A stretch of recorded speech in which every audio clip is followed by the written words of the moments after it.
Roteiro. Então, Aqui em cima, então, uma alegria estar aqui com vocês. Agora vocês já sabem do motivo mais que especial de estar aqui nesse 3 de abril, que, claro, um dia de gratíssimas alegrias para o meu coração. Mas, independente disso, é uma alegria estar aqui nesse centro, nessa casa amiga. Eu já estava cheia de saudade, assim que a gente sabe falar. E quando combinei com a Suzy e ganhei da minha chefe no meu trabalho uma semaninha para estar aqui nesse início de abril, eu fiquei pensando sobre que tema poderíamos conversar, já que a Suzana nos deu a possibilidade de um tema livre, poderíamos escolher. Quando a gente escolhe assim, a gente vai buscar nas nossas próprias reflexões. A vida, esse celeiro de bênçãos, essa escola de aprendizado que é a vida para todos nós, ela de tempos em tempos renova os nossos temas de reflexão. As próprias circunstâncias da vida conduzem a nossa reflexão, o nosso raciocínio, nos fazem questionar, pensar em certas coisas. E a gente, na hora em que vai conversar sobre a doutrina espírita, o papel da doutrina espírita nas nossas vidas, o significado de Jesus em nossas vidas, há algum tempo a gente vem focando as nossas reflexões na busca dessa resposta, qual o verdadeiro significado de Jesus em nossas vidas.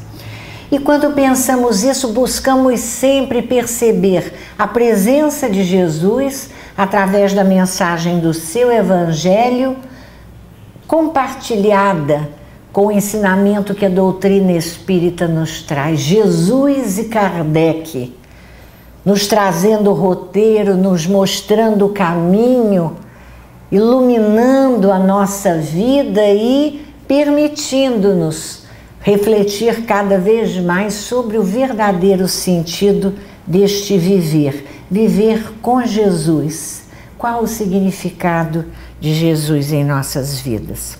E quando a gente pensa nesse significado, e quando a gente pensa no significado de vivermos, de estarmos aqui na Terra, a gente sempre se recorda de uma questão em O Livro dos Espíritos que é básica para a nossa compreensão da existência, do sentido da vida, é quando os Espíritos respondem a Kardec dizendo da nossa condição de almas criadas por Deus, simples e ignorantes, destinadas a vivermos em diferentes mundos, diferentes aprendizados, para que possamos alcançar um estágio de perfeição destinado à nossa humanidade, aquele ponto máximo que almas criadas por Deus como nós poderemos alcançar no esforço de aperfeiçoamento e de iluminação para que estamos destinados. E aí, começando a refletir sobre esse momento, e muitas vezes nesse último mês eu me pensei aqui como estou agora, revendo amigos, conversando com vocês, eu me recordei de uma canção prece que mais tarde nós vamos ouvir e que eu quis muito trazer para vocês, porque houve uma época no movimento espírita em que a espiritualidade disponibilizou através de alguns médiuns para nós a poesia de poetas da espiritualidade, muitos poetas, entre eles Alta de Souza, que vinha trazendo letra e música através de médiuns, e essas músicas marcaram algumas décadas do movimento espírita. Hoje meio esquecidas, meio substituídas, não por todos, por alguns, porque para nós elas estão na nossa lembrança de uma maneira tão forte que, embora eu esteja me mudando de uma casa para outra no Rio de Janeiro, quando eu me lembrei dessa canção prece, eu fui buscar nos meus caixotes, agora não são gavetas, são caixotes, porque eu devo me mudar na semana que vem. Eu precisava encontrar onde estava uma fitinha cassete, imagina, que eu sabia que tinha onde estavam essas músicas que foram gravadas por minha tia Evani, maestrina, compositora, e que muitas vezes recebeu mediunicamente junto com uma outra tia muito querida, Brunilde do Espírito Santo, diretora do Lar, diretora-presidente, fundadora do Lar de Teresa no Rio de Janeiro, que muitos conhecem, as canções prece vindas do Espírito Alta de Souza. Bem, mas telefonei para meus primos para ver se eles tinham a música, alguém deveria ter a canção prece, ninguém quase que se lembrava mais, mas eu ouvi a música e eu disse, eu quero levar para vocês e para Suzana especialmente, porque muitas vezes fomos a campos juntas e nos encantávamos ouvindo a nossa tia Evani no teclado, no piano, cantando com a sua voz muito especial aquelas canções tão lindas. E trouxemos e conseguimos aqui transformar a fita cassete num CD e eu vou deixar para vocês. Espero que vocês gostem muito, escutem bastante, cantem como eu gosto de cantar essas canções que escuto. Uma delas, muito particular, tem tudo a ver com o que gostaríamos de pensar com vocês na noite de hoje e se chama Nos Rumos do Infinito, porque somos almas nos rumos do infinito. Essa é a nossa destinação. Nascemos, fomos criados por Deus e já em uma última conversa que tivemos aqui, fizemos referência à beleza da expressão de Leon Denis quando diz para nós que foi no amor que Deus auriu a matéria-prima para nos criar. Somos feitos de amor e temos em nós esse princípio afetivo para germinar e se expandir. Assim como o princípio material se expandindo cria a beleza dos corpos, chega à perfeição dos corpos materiais, dos nossos corpos. Assim como o princípio espiritual se expandindo através dos diferentes reinos da natureza, chega à condição de espírito, essa condição única, singular, que é da nossa própria existência, o princípio afetivo que existe em nós, porque somos nós, este amor. Germina, se expande, se elabora, se transforma, se ilumina, se engrandece para atender a destinação gloriosa de todos nós, filhos de Deus, caminharmos rumo ao infinito. E Jesus, nesta trajetória, é o sol das nossas vidas, o meio-dia da história marcada por um período antes e depois de Jesus. E quando nos perguntamos por que Jesus é esta referência, nós vamos deixar que o Espírito Lázaro responda para nós em o Evangelho segundo o Espiritismo, no capítulo 11, quando ele nos diz que, vindo à Terra, Jesus pronuncia a primeira palavra do alfabeto divino. E nesse momento, o mundo se agita e a humanidade percebe alguma coisa nova que até então parecia não haver percebido. A palavra murmurada por Jesus é amor. Jesus é amor. Vem nos falar de amor e entendermos essa nossa trajetória evolutiva, entendermos como caminhamos rumo a esse infinito de glória, de paz, de salvação, de felicidade, a que todos aspiramos é perceber exatamente como em nossa trajetória evolutiva o amor vai se manifestando. E é através das manifestações de amor construído por nosso próprio esforço, por nosso próprio aprendizado, por nossas próprias vivências, que vamos nos construindo também e fazendo crescer em nós isto que é inicialmente um princípio, uma sementinha embrionária que há de germinar e florescer e dar frutos que transformarão a humanidade de que fazemos parte. Nesse mesmo capítulo, capítulo 11 de O Evangelho segundo o Espiritismo, o Espírito Fenelon, numa outra mensagem, nos fala desse movimento da vida, dessa experiência de amor nos diferentes reinos da natureza. Ele nos diz que de início somos instinto, e nesse primeiro estágio de evolução do sentimento, nós conhecemos o que vamos chamar do amor egoísta. Um amor que se caracteriza de duas formas marcantes, primordiais. Pela satisfação dos instintos, na busca das sensações, e pelo desejo de posse, da posse de tudo aquilo que ilusoriamente nós pensamos que, retendo, vai nos dar estas coisas, esta posse vai nos dar prazer e felicidade. O amor egoísta é um ensaio, mas é uma primeira manifestação importante neste exercício do amor.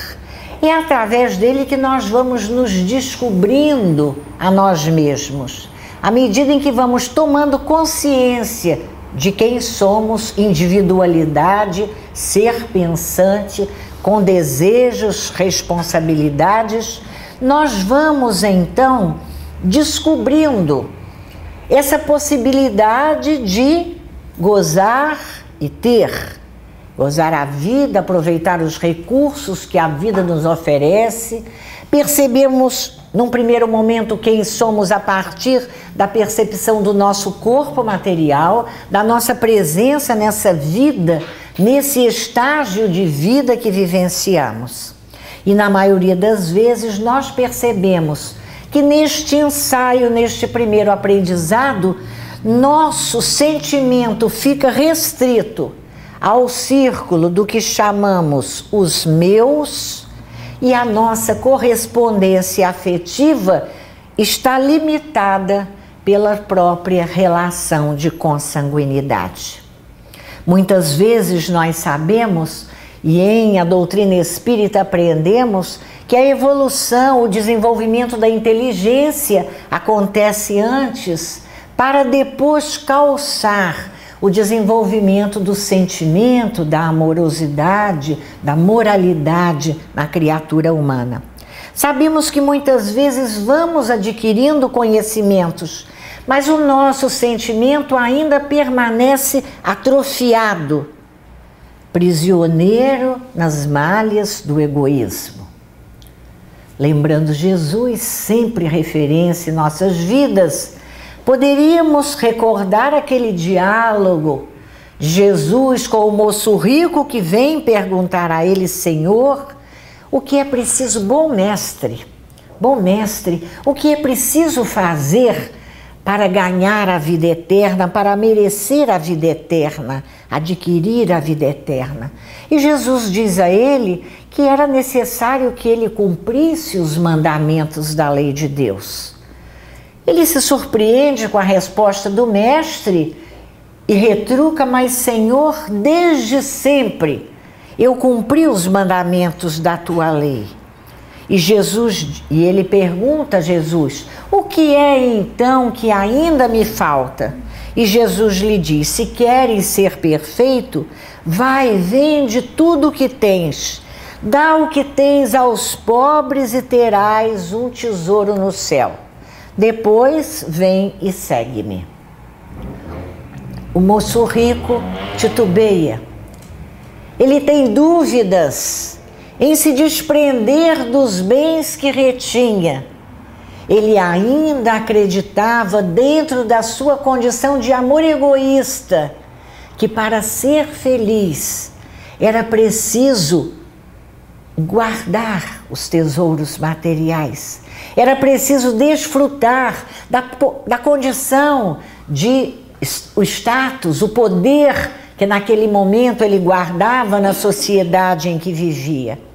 Ele olha o mestre com tristeza e se afasta.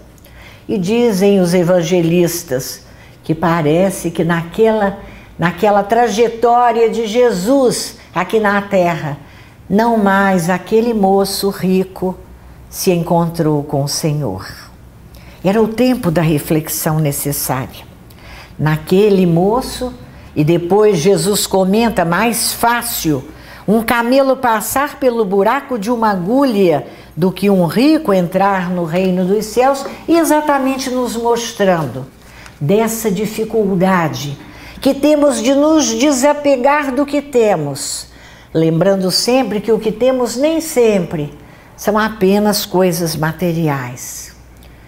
Temos dificuldade em nos desapegar das lembranças, temos dificuldade em nos desapegar dos períodos de vida que vivemos, temos saudade de nossa juventude, de nossa infância, daqueles que foram para longe de nós, sem perceber o movimento da vida sempre nos proporcionando novas oportunidades de aprendizado nesse exercício instigante que é o exercício do amor. O amor egoísta, numa outra dimensão, num outro extremo, se quiséssemos saltar todas as etapas porque estamos e vamos passar, nós diríamos que está o amor celestial, o amor divino, o amor das almas que vivem os mundos felizes. Também Jesus nos fala deste amor, de uma maneira muito interessante, quando coloca um pai ao lado de dois filhos. Naquele pai, a representação do amor celestial, do amor divino, porque aquele pai representa Deus, nosso Pai. Naqueles filhos, a nossa própria representação. Ainda no egoísmo, na infantilidade, na falta de amadurecimento em que vivemos.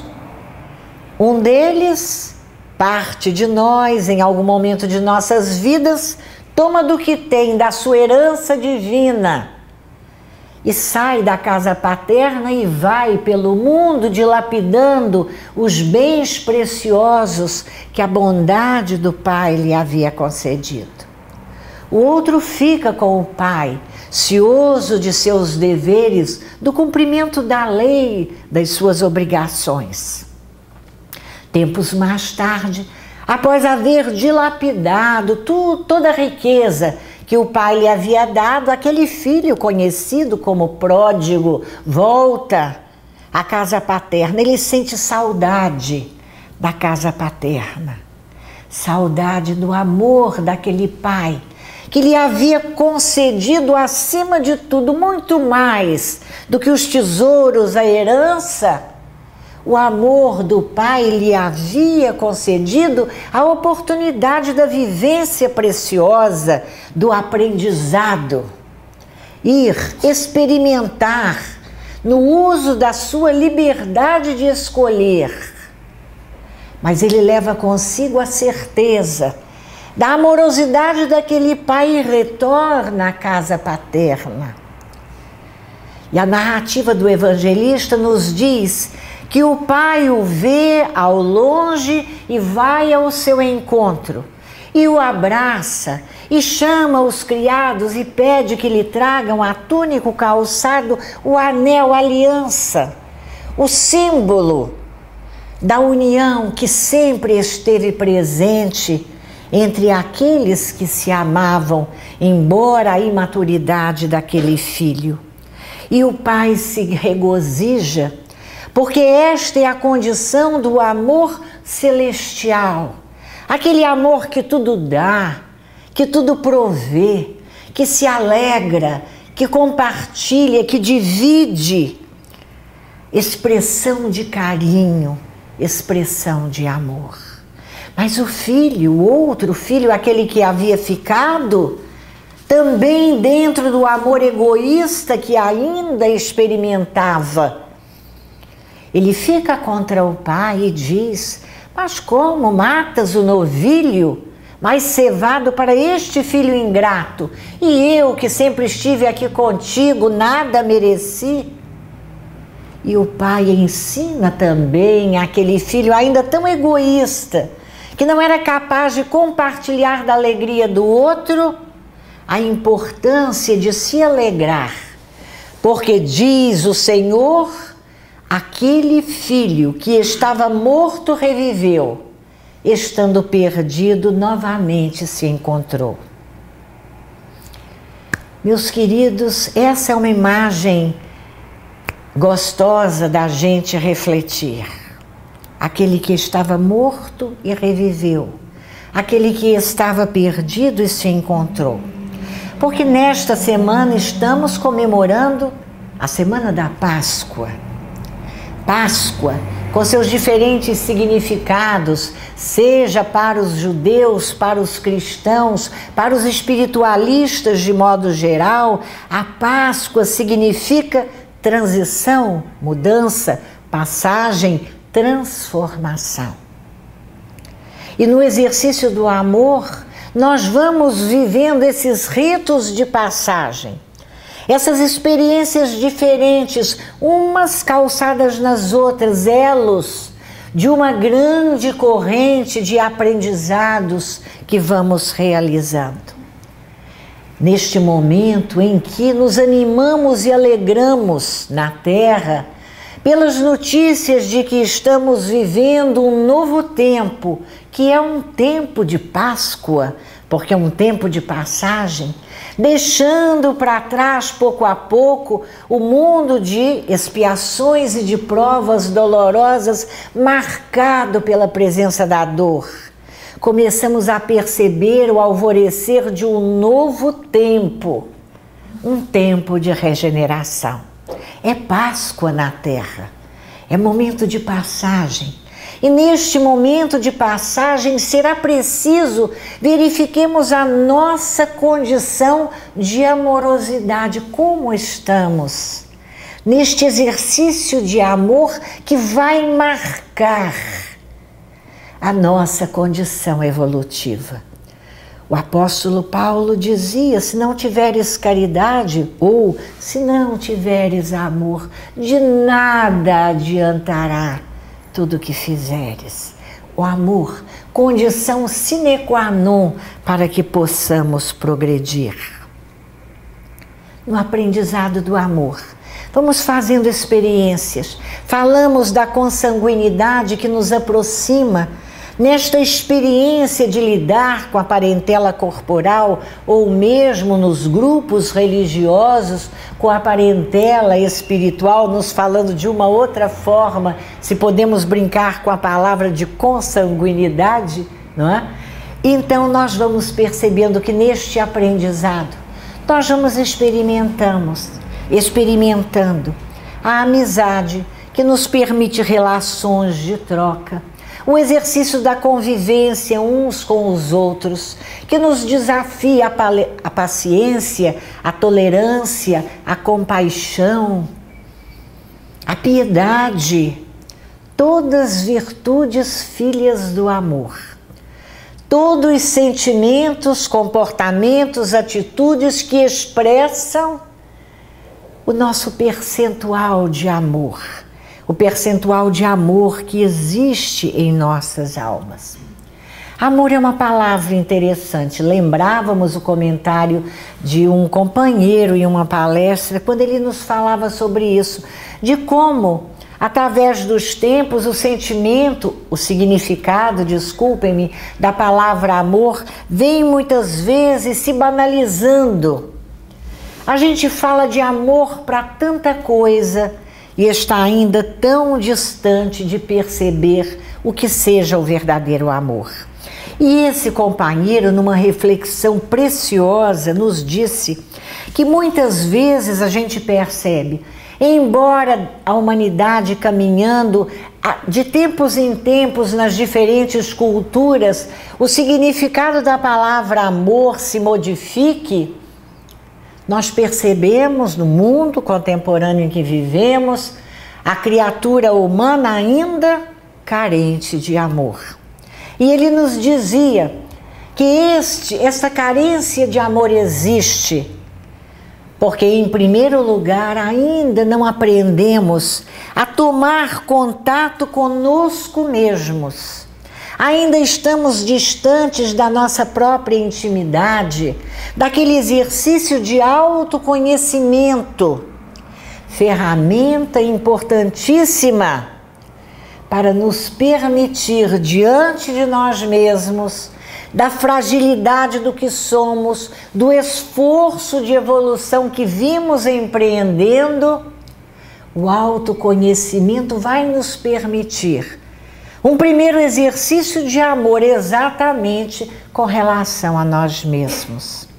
A doutrina espírita é uma doutrina libertadora, que nos fala exatamente deste movimento de aprendizado com as vidas que vivemos, para nos libertar de sentimentos criados por nós mesmos, que não se coadunam com o aprendizado, o conhecimento que a doutrina espírita nos oferece. Então é a criatura que aprende a amar a si mesmo, que se permite a cada dia começar um novo dia, que não perde tempo olhando para trás para julgar as suas ações menos boas, pelo contrário, por amar-se a si mesmo, por perceber-se feito de amor, nós nos damos novas oportunidades. Nós reconhecemos com humildade as nossas imperfeições e nos dispomos a modificar a nossa trajetória. Em um primeiro momento, um exercício de amor para conosco mesmos. Na vertical das nossas vidas, o exercício de amor a Deus, nosso Pai. Também percebemos o quanto vamos modificando as formas de expressar esse amor a Deus, nosso Pai. Em alguns momentos ainda necessitamos concretizar este amor em fórmulas, em imagens, em maneiras que expressam, sim, a nossa adoração, mas ainda de uma maneira ingênua e infantil.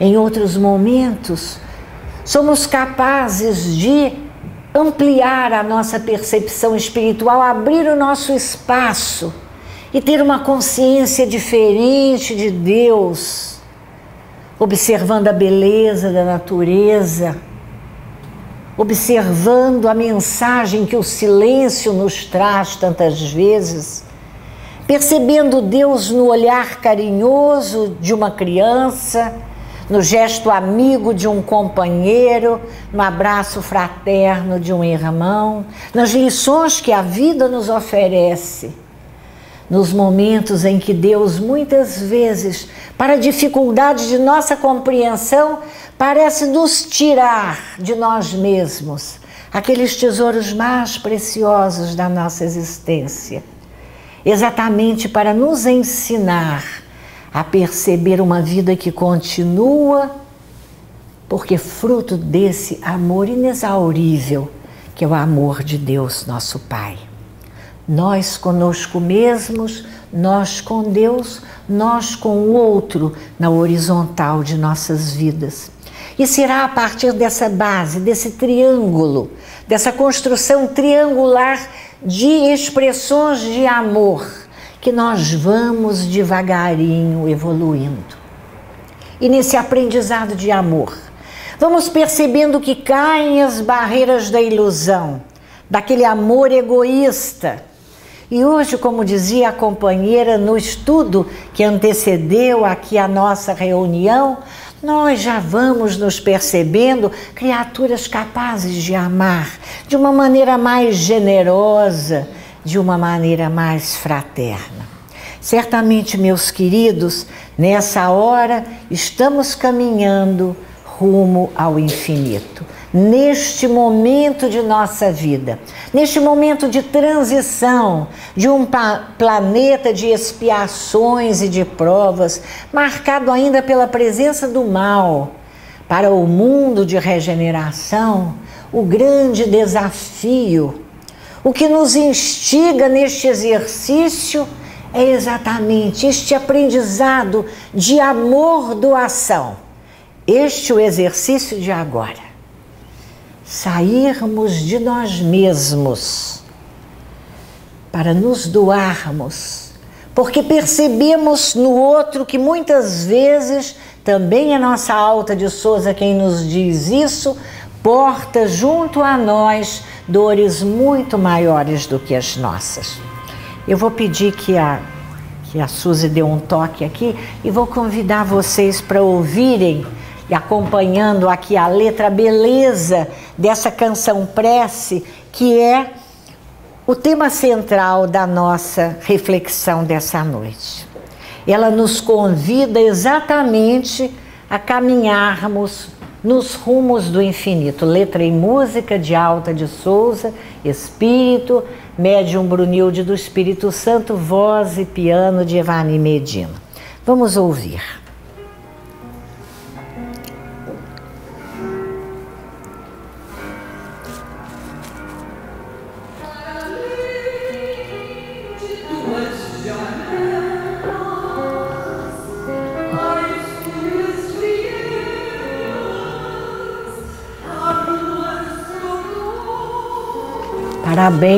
Para além de nossas janelas.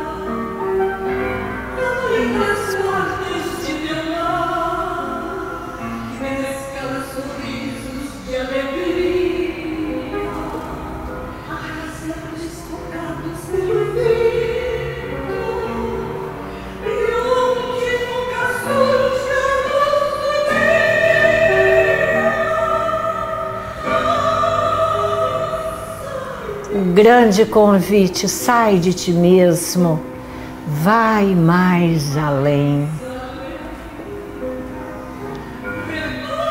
Recolhe das migalhas que te sobram, enche com elas o farol do bem.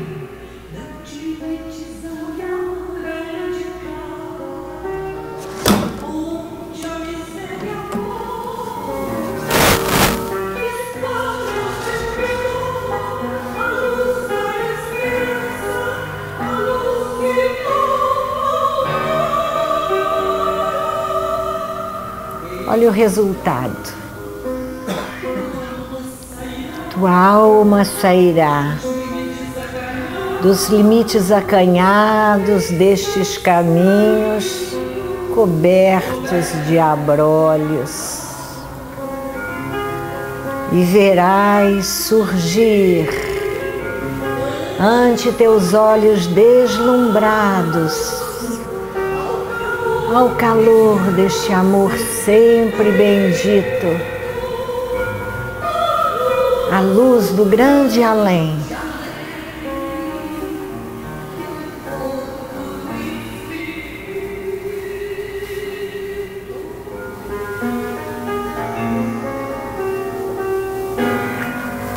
Oh, meus queridos, sai de ti mesmo, vai mais além.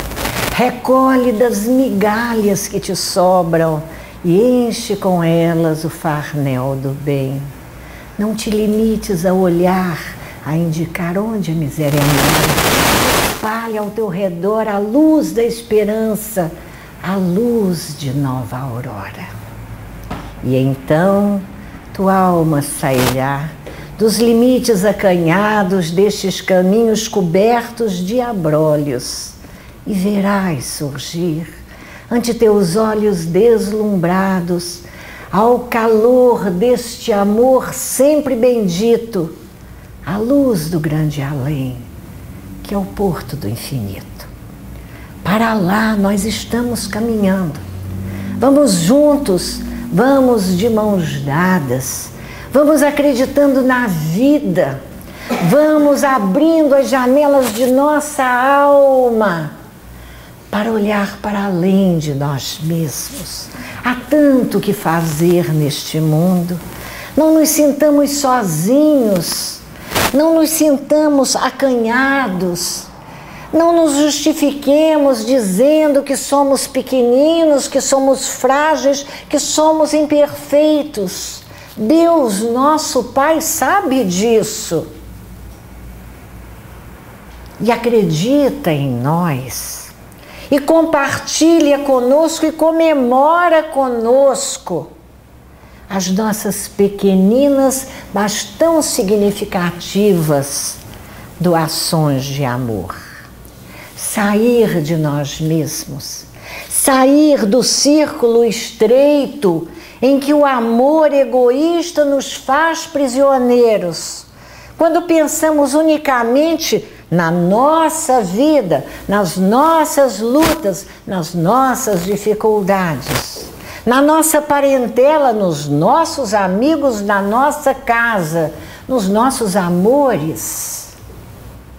Mas são nossos. A gente procura se justificar e se esquece de que à nossa frente caminham aqueles que vem nos mostrar a possibilidade de abrir os laços de amor, expandir os laços de amor para um amor maior, um amor que um dia alcançará toda a nossa família universal. Quantos missionários caminham à nossa frente ensinando-nos no silêncio das renúncias, nas lutas da abnegação, que existe essa possibilidade de sermos mais fraternos, mais amorosos, mais amigos. Tivéssemos mais tempo, recordaríamos com vocês a passagem belíssima narrada por Humberto de Campos no livro Boa Nova, quando ele fala do diálogo de Jesus com Maria de Magdala, dizendo a ela da possibilidade de fazer esse exercício de amor, fazendo filhos do seu coração, aquelas criaturas sofredoras que ele, Jesus, enviaria para o seu caminho. Humberto nos diz que no primeiro momento, para Maria, aquela palavra de Jesus parecia não ter muito significado, porque ela não tinha filhos da própria carne. Como poderia abraçar como filhos outras criaturas, aqueles a quem o Mestre dizia um dia iria a ela enviar ao seu caminho? Mas é Humberto ainda quem nos conta, passando assim rapidamente pela narrativa belíssima que todos devem buscar conhecer no livro Boa Nova, certo dia um grupo de leprosos passa por Dalmanuta, onde ela estava, e todos fechavam as portas e fugiam daquelas criaturas pestilentas.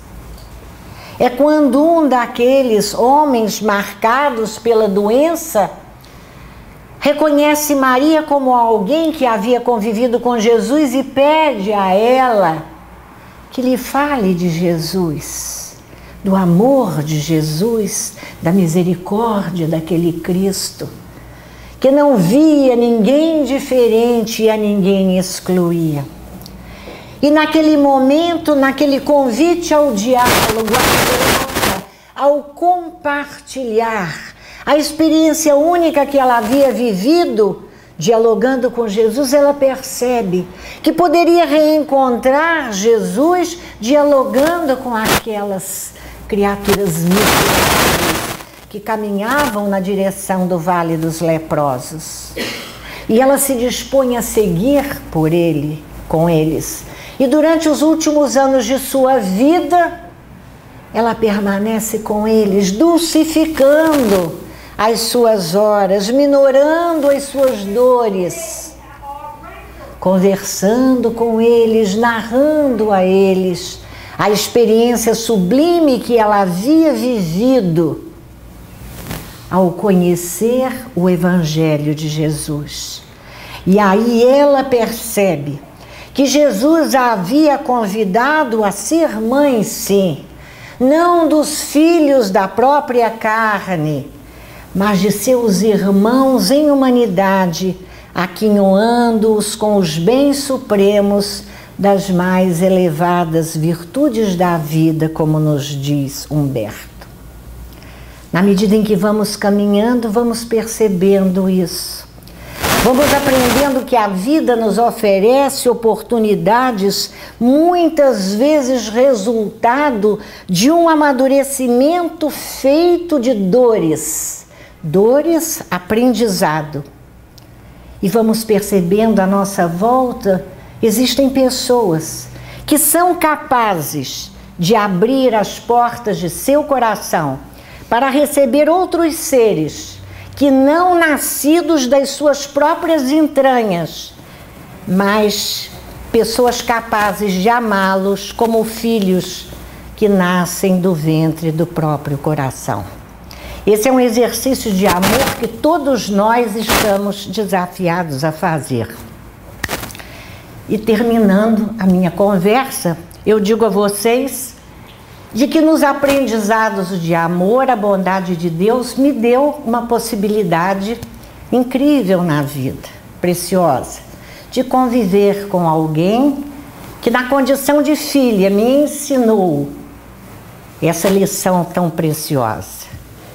Ser capaz de abrir o seu coração para receber do ventre do coração almas generosas e gentis que encantam a nossa vida, perfumam a nossa existência, como essas rosas, minha Su, que eu trouxe para você. Agradecendo a você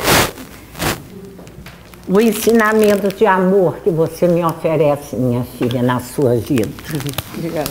Que as rosas perfumem as suas mãos e a sua vida e te façam feliz, como você me faz feliz. Peço desculpas a vocês por esse momento, mas o meu coração precisava falar assim. Que Jesus nos abençoe.